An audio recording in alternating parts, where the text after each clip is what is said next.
Welcome all, welcome to this lecture of Object-Oriented Programming 1. Today we'll continue with Unit 10, lists, stacks, queues and private queues. Just let me show the disclaimer, then I'll start the session.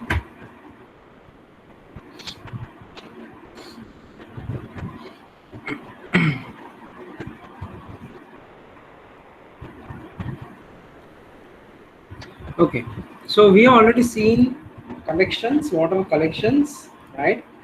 And we saw different types of collections. We saw how basically collections, what is the inheritance hierarchy of the collections, how it starts with the interfaces, all the interfaces, then all the abstract classes, and then all the concrete classes, right? And out of these concrete classes, we saw some examples. We started with array list, then we saw linked list. Okay, now we'll see other like vector and stack and queue and all. Okay, so we saw what are the methods of a collection interface, then what are iterators and what is the use of an iterator. Then we saw lists, specifically array list and linked list. We saw the examples of array list and linked list, right? We saw how these classes are made. Now we'll see comparator. What is comparator interface? Now we already have learned how to compare elements using the comparable interface, right? This comparable interface helps you compare two different types of objects. And several classes in Java, such as string, date, then numerical classes like big integer, big decimal, etc. All these numeric wrapper classes. Numeric wrapper classes means the character, integer, float, double wrapper classes, right? All this implement the comparable interface, so that basically an object can be compared to another object, right? Just a minute, let me just change it to comparable. Okay.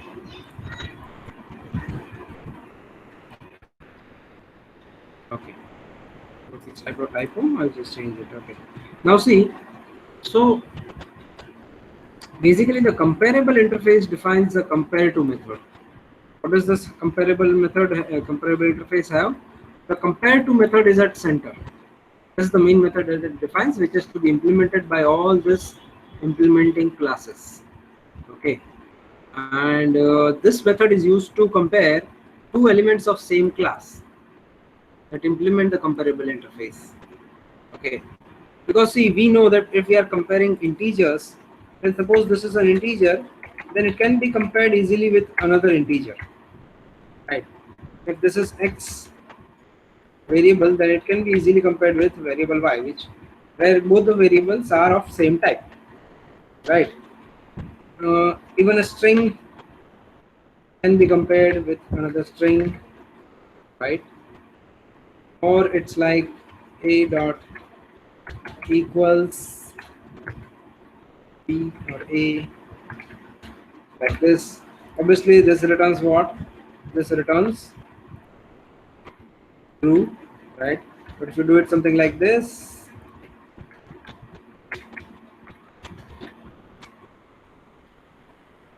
this returns you what? This returns you obviously the false, right? So comparing all the primitive values and this kind of values, strings and boolean and all those values, it's very easy. But if you want to compare two objects, like say here we are comparing two string objects, right? Comparing is fine, but what if you want to sort them out? Now how would you sort this part? When you say a equals b, that returns false, then how would you sort it? Would b come first or would a come first, right? So there should be some way to sort in order to compare two objects, and so that we can sort them out. There should be some way which can compare the objects and which could also be helpful to sort them, to define its ordering, right? So for that, compare to method is very helpful. Okay. So What if these element classes do not implement the comparable interface? Then these elements cannot be compared. That's the problem. Okay, you can define a comparator to compare the elements of different classes. So check this out. This is the comparator interface, and this is compare method. Okay, so this comparator interface is basically different than comparable. So let me write it over here as comparator. This is comparator and this is comparable. Okay, so this slide represents comparator interface. Comparator interface provides us compare methods where we can pass two elements of same type, okay, and it can be compared and it can return int. This is almost similar to compare to method. What does compare to method return? Compare to method is declared like this: public int compare to, and there it has got only one element that is being passed. So the element that is being passed is compared to the object which is invoking this method. Okay, so it's like object 1 dot compare to obj2. Object 1 compares with object 2. Okay, now see what happens is comparator can be used if you have not implemented this comparable interface and you have not implemented this compare to method. Then you can use what? Then you can use the comparator interface and this compare method, okay, in order to compare to those two objects. So comparator can be used to compare the objects of a class that doesn't implement comparable. Understand? So it's not necessary every time you implement comparable in order to make two objects of same class type compared. Now, so this comparator and comparable we'll see as we go ahead. Let's see what are some of the methods for lists and collections. So see, collection class contains static methods that can perform some common operations on a collection and a list. So collections can can be sorted, and so there are lots of methods. Like sort method is there, which can be used to sort the collection object. All the objects inside the collections can be sorted out. Binary search is there, which can help you search using binary search algorithm into a particular collection. Reverse is there, which can reverse the whole collection. Shuffle is used to shuffle. Copy is used to copy the collection. Fill is used to fill a whole collection with a particular value. Okay. Then max is there, min is there, disjoint is there, and frequency methods are there. These are some of the methods which are available as static methods for lists and collections. And that's all these are available in what? In collections class. Remember I told you that there is a main interface called collection and there is a class called collections, right? There is a main interface called collection. This is the interface and this is a concrete class. Okay, so this concrete class provides us with all these methods. Concrete class provides us with all these methods that we can use on different collections. Okay, so see, these are the methods. Okay. These are for list. All these methods are for list. That is, you can sort a list, you can do a binary search, you can do reverse, you can shuffle, you can copy, and you can even pass a list to be sorted with a particular comparator object. According to this comparator object, the list will be sorted. Okay, we can even do binary search with a list, a key object, and a comparable comparator object. Okay, and you can even reverse order using comparator. It returns a comparator actually, basically. Then you have shuffle. which can take the list and randomly it can shuffle it out. And you can copy a destination into a source list, and you can create n number of copies of a particular object, which will return you a list of all those objects.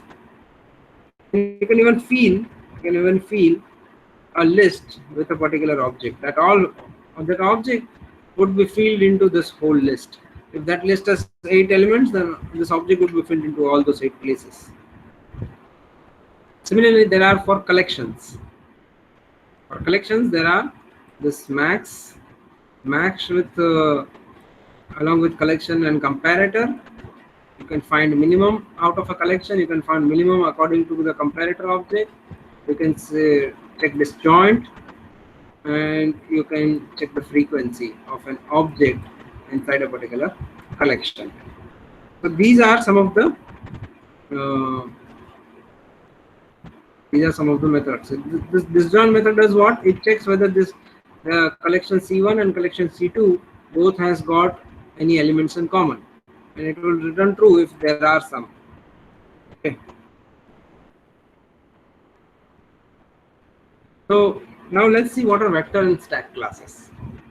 Okay, before we go ahead, let's see what are vector and stack classes, and then we'll also see how to implement this collections class methods. Okay. So see, collect this vector and stack basically these are also the collection classes, and this vector is a subclass of abstract list, and stack is a subclass of vector. Okay, and vector is basically a legacy class. This is called as the legacy class. Okay, why is it called as the legacy class? Because it is a very old class available in older versions of Java, and so if you want to do backward compatibility for your application, Java application, then you should use vector. Okay, it is almost same as ArrayList, except that it contains synchronized methods for accessing and modifying the vector. This is the main difference between vector and ArrayList.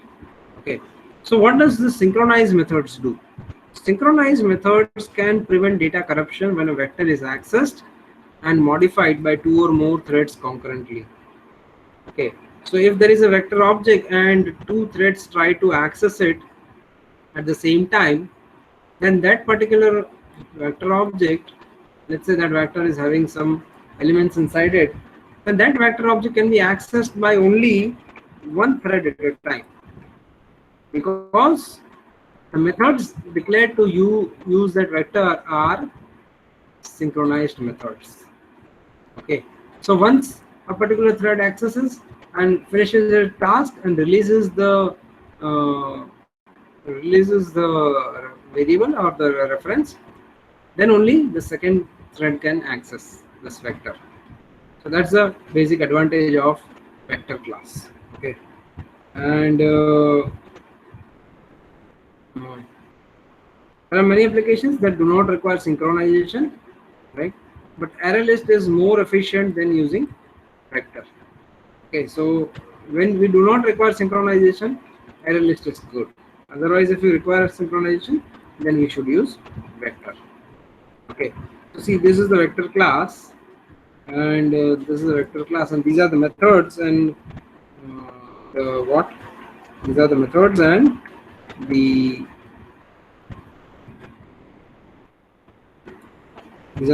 and the constructors of vector class.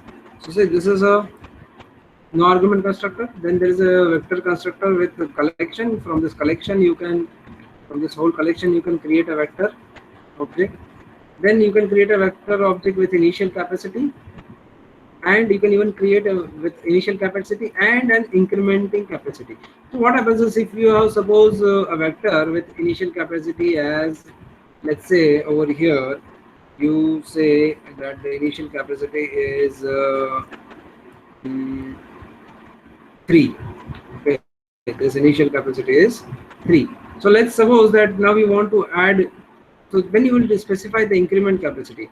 Let's say the vector should increment with two values.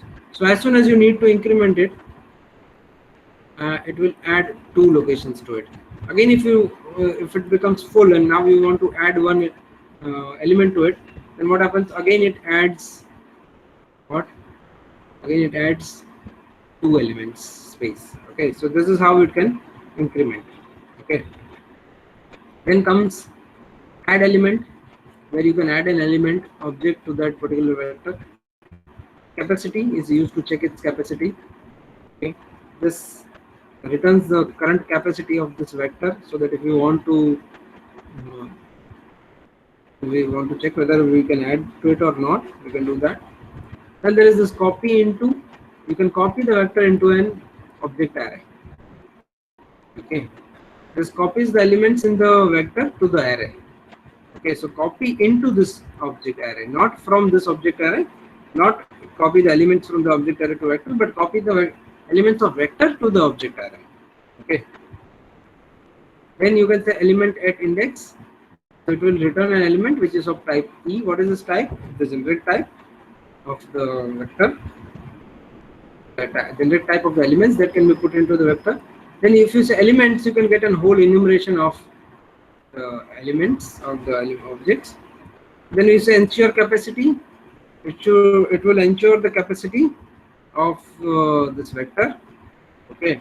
Then you say first element. It will give you the first element of that particular vector. It's a last element. You will get the last element of the vector.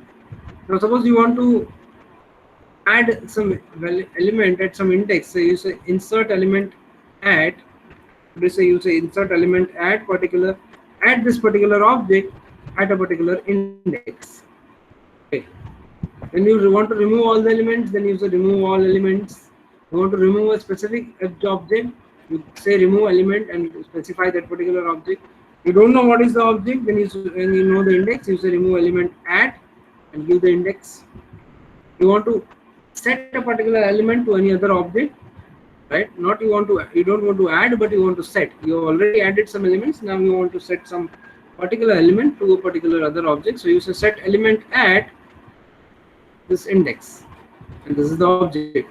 So element at this particular index will be set to this particular object, and you can set a new size of that particular vector, and you can set trim to size.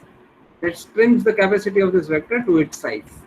So trim to size is very much useful over here in vector, because we have initial capacity. We can define initial capacity of vector while creating it, and now if we don't need extra capacity, we can set trim to size. Okay, and so in stack class, let's see now stack class. Stack class is a very small class, a very useful class also. So this is a stack class. It has got creates an empty stack. Creates what? An empty stack. And if we check empty, this method, it returns true if the stack is empty. Okay, this empty method returns true if it is empty. Peak method is there, which will give you the last element that was inserted. Since it is LIFO, that is last in first out, it gives you the top element of the stack. Then there is this pop method, which returns and removes the top element in the stack, which returns and removes the top element in the stack, and returns it. Okay, and then there is a push method, where we can push an object onto the top. It adds a new element at the top. And you can even search. You can say search a particular object. Now here indexes do not work. Remember, in the stack indexes do not work. So we do not have any method that uses index. Okay. And so these 5 methods are very, very important methods of a stack. Which are the 5 methods? You can check whether it is empty or not. You can peek onto the stack, that is get a glimpse of which object is on the top. You can pop up that object on the top, you can push an object onto the top, and you can search whether an object is present inside the stack or not. That's it. It would return the position. Int would return the position of the specified element. So that is a stack class. Okay. So let me show you some examples of stack and vector classes.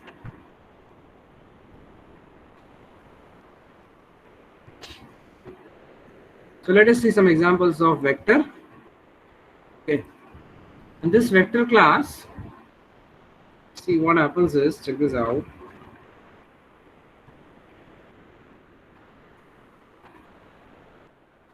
Here we say vector of string vec is equal to new vector of string 4. So see here, this is important. This is difference between array list and vector. Here you can specify the initial capacity.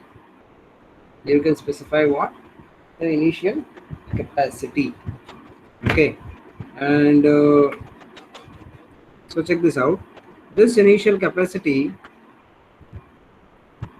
once you have said that there can be 4 string objects inside this vector, so you start adding elements, and suppose here we add 4 elements, and then if we check its size, we say vec.size, that will show the size of the vector, and when we say vec.capacity, that will show the capacity of the vector.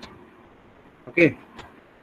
Now, so let me do one thing. Let me show you what happens when we basically have this much code. We create a vector of size 4, add 4 elements to it, and then we say check its size and capacity. Okay, so let me run this. So see, vector has been created, 4 elements had been added, size is 4 and capacity is 4. Let me show you what happens when we print this capacity and size before there is anything added to the vector over here. Okay, run it out, and you can see the size is 0, but the capacity is 4.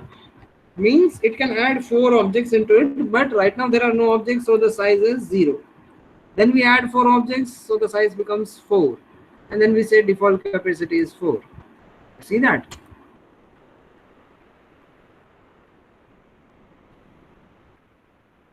This is how you basically display the. Now suppose if you add some more elements to it, right? So here we say add element rat. Check this out. Here we say vector dot add, and now here we are saying vector dot add element rat, cat, and deer. Okay, and then we check its size, and then we check its capacity. So size would be adding 4 elements, and then adding 3 elements would be 4 plus 3 7. That would be the size. Okay. Now let's see what would be the capacity. What would be the capacity, and then again we will show the vector elements. Now let's take that much code. Run this out. Okay. See, initially the size is 4. When we added 4 elements to it, size became 4. Initially it was 0. Default category is 4. So now 4 elements have been added: tiger, lion, dog, and elephant. Then we say size after addition is 7. Why? Because now we are adding some elements. So we added some 3 elements more to this particular vector. So that 3 elements size became 7, but the capacity has increased to double. You see that? The capacity. So there is one more element, empty element that you can add over here. So 1, 2, 3, 4, 5, 6, and 7. 7 elements are there. You can see this 3 elements were added in the end. So there are total 7 elements, but the capacity is 8. Size is 7, but the capacity is 8. So it can add one more element to this. And if one more element is needed than that, then it will increase the capacity. Again, the original capacity will be added to the latest capacity. So again, it will increment the capacity to 8. Sorry, from 8 it will become 12. Okay, that's what happens. Now let's see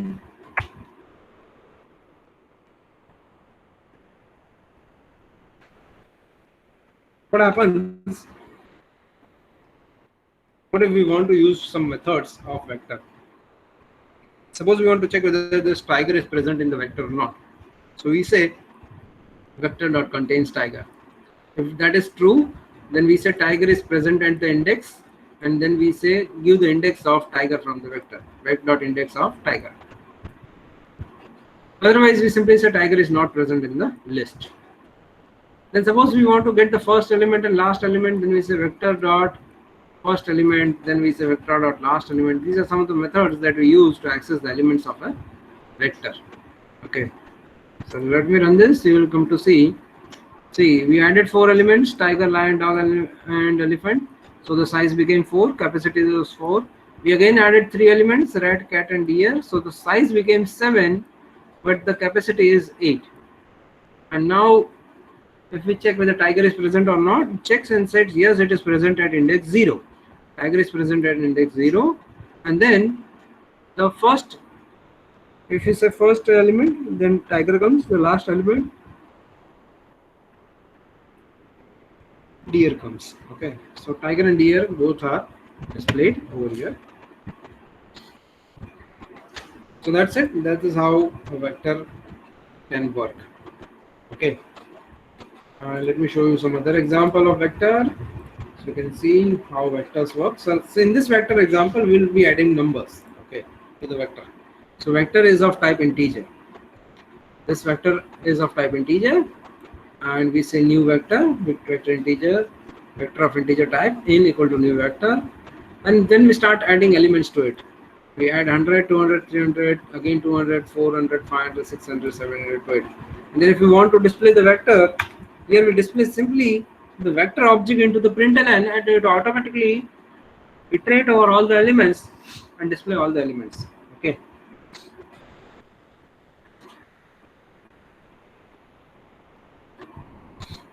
So up to here, let's see. Let me show you the code for that. Let us run that and see what happens when we have added. So see, these are the vectors added. These are the numbers added: 100, 200, 300, again 200, 400, 500. So see, 200 is appearing 2 times. It means vector allows duplicate elements. Vector allows what? Duplicate elements. Set does not allow duplicate elements. Vectors would allow. So here we have added about 8 elements, and this is the vector. Now what we do is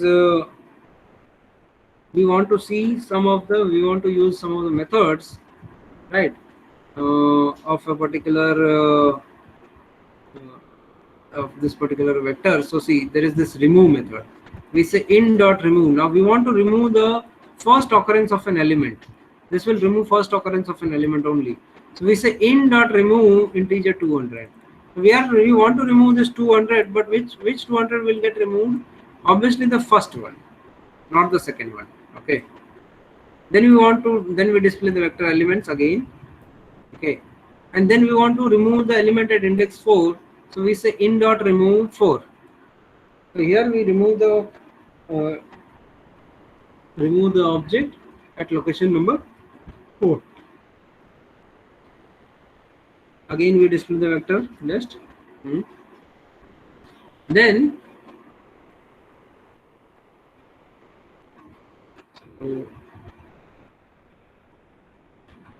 we again say in dot remove element at 5.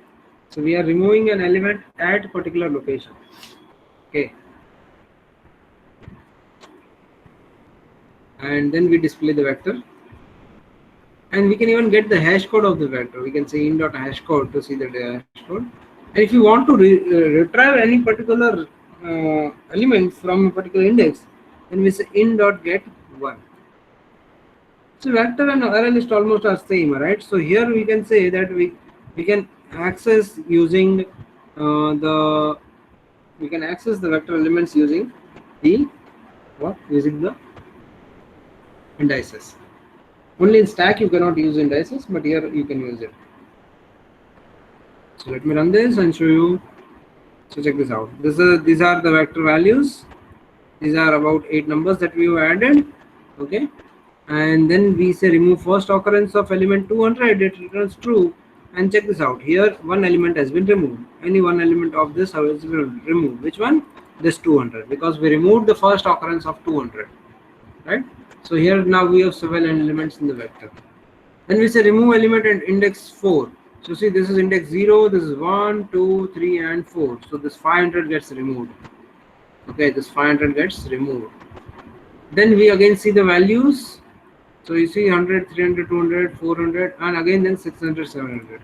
So what happens is this element gets removed and the remaining gets joined. So you can see that this two elements get shifted over here. Okay, and we have this particular vector. Now we say vector element after removal, we are removing a particular vector element from last location.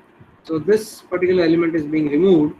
So you can see 100, 300, 200, 400 and 600. Only this much part is there and this one has been removed because we removed the last element, right? Then we can see its hash code of the vector object, and then we say element at index 1 is what? 300. Why? Because we also removed this 100 afterwards. So removing this 700 from the last, we also removed an object from the first location. So now this much is the vector size. So when you say element at index, okay, no, sorry, we have not removed and we have not even displayed it. But see, this index starts from 0. So when we say index at 1, element at index 1, that 300 is this one. So the indices are, this one is 0, then comes 300 comes at 1, 200 comes at 2, 400 at 3 and 600 at 4, right? So this element 300 is basically available over here. Okay, so this is how you basically do what this is how you access the vector object. Okay, so these are some of the examples of vectors, right? And now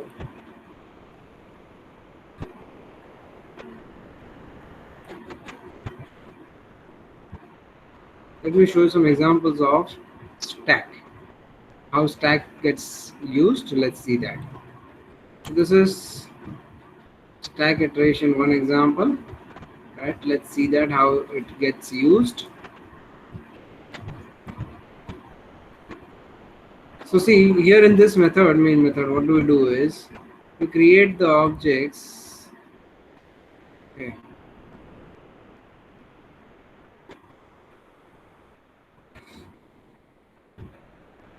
Here we have a stack object, right? We create a stack object and then we start adding elements into it. We add all string elements. It's a stack.push BMW, stack.push Audi, and in this way we push out the elements. Okay, so the stack has been created, and which is the first element is first in is BMW, last in is Jaguar. So this is the element currently at top. Then we say stack.empty. Is this stack empty or not? It will print that. Obviously it will print false because stack is currently not empty. Stack has been added, some value has been added to the stack. Okay, then use a stack.size. That will show you the size of the stack. That depends on what number of elements are there. 5 elements are there, so it will show the size of the stack as 5. And now we want the iterator to iterate over the stack element. So then we can say stack.iterator. We get the iterator. We say iterator.has next, and then we get the next object from that iteration and we display it out. Okay. So the values of that particular, each and every value of that particular stack gets displayed out. Okay. So let's see that what gets displayed out on this. See, first we say whether stack is empty or not, it returns false. Then we say the size of the stack is this 5. And see, BMW, Audi, Ferrari, in this same sequence that we had entered, in the same sequence this appears. So currently at top, this is the object. The object that is in the last is at top. That is last in first out, right? As in stack. Then comes this example, stack iteration 2. Here we create a stack of integers only, and we say new stack, and we add some integers to it. Okay. Now we say iteration over the stack using for each method. How we use for each? So here we use the lambda expression where we say stack dot for each n inside available inside the stack. What you do is you print that particular element. You print that particular element. Okay. So for each n inside that stack, you print it out. That's what you are saying over here. And then you end the main method. So let's just check this out. How this gets printed. 119, 119, 203, and 988. These are the values inserted into stack, and these get displayed with the help of this for each method. Okay.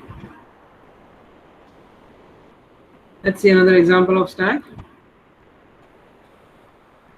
So in this stack iteration example 3, what do is we create a stack of integers, add some numbers to it, and then we say stack.list iterator about the stack size. Get the list iterator of this particular stack size, and we use the list iterator object. Now we can use even list iterator can be used to even iterate from backside, right? So the backside over here is top. So suppose if you add some this numbers 119, 203, 988. These three numbers are being added into the stack. So currently this is top. Currently we can say that this is what? This is the top element. Now if you get the iterator, so obviously you will get the iterator for this list. So what you do is you want to get the literature, you say literator has previous. So when you use this has previous, it starts from the back. So from this side you will go like this side. You will display it accordingly. Okay. So we say list iterator previous, that is integer value, and then display it out. Okay. So let's see how this thing, how we display the stack. See, now here the stack is displayed in the proper manner. The top location is at the top, and the first that was in is given as the last. So this is how the stack is displayed. Actually, the stack is displayed starting from here, but now since we are iterating in a reverse manner, it goes from here to here. Understand? So 988 was displayed first, and in the last 119 is displayed. You can see why? Because the stack is like that only. Stack has been stored. The stack has been stored in this sequence only. You have 119 first, then 203, and then 988. Right? Stack is like this only. In this sequence, it has got elements in this sequence only. But what we are doing over here is we are getting a list iterator which can iterate in both the directions, in this direction also, in this direction also. So once we get the list iterator, we say list iterator has previous, whether it has got previous or not. So has previous starts from the end and it goes in this direction when we say previous. If we would have said over here has next, list iterator dot has next, right, then it would have started from here and it would go in this sequence. But right now, since we've used as previous, it starts from the end and it goes in this direction. Okay. So this is stack example 3. Now let's see how basically we define the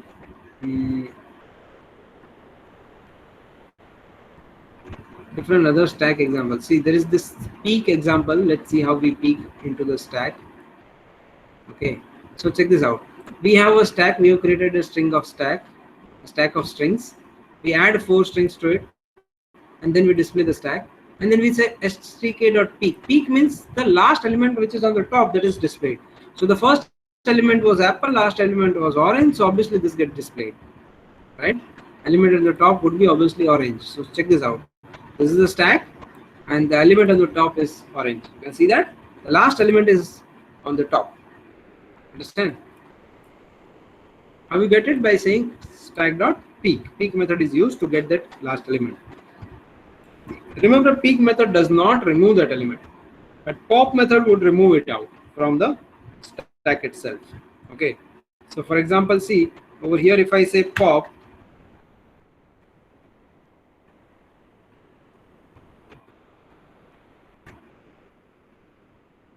I say fruits dot stack dot pop, and then we display the fruits, and then we display the stack again, then you will see that last element has been removed. Check this out. This was the original stack. Element of top was orange. When you say element, when now you say pop, element this orange comes out, and the list is remaining is this much only. So you can see that apple, grapes, and mango. That's the only list remaining. Orange has been removed out. You see that? So pop does what? Pop peek gives you the element at the top location. Pop removes it and then gives it to you. Okay. So that is how peek and pop work. Push also we saw how it works, right?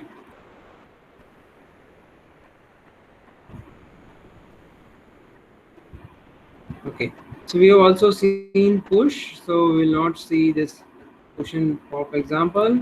Let's see search, how we can search in the stack, right? Let's see how we can search into the stack. So see, this is a stack that we created over here of type string. We added some strings to it. 4 strings have been added. We display the stack, and then we say stack.search whether this particular string HP is present in this stack or not. If yes, give the location.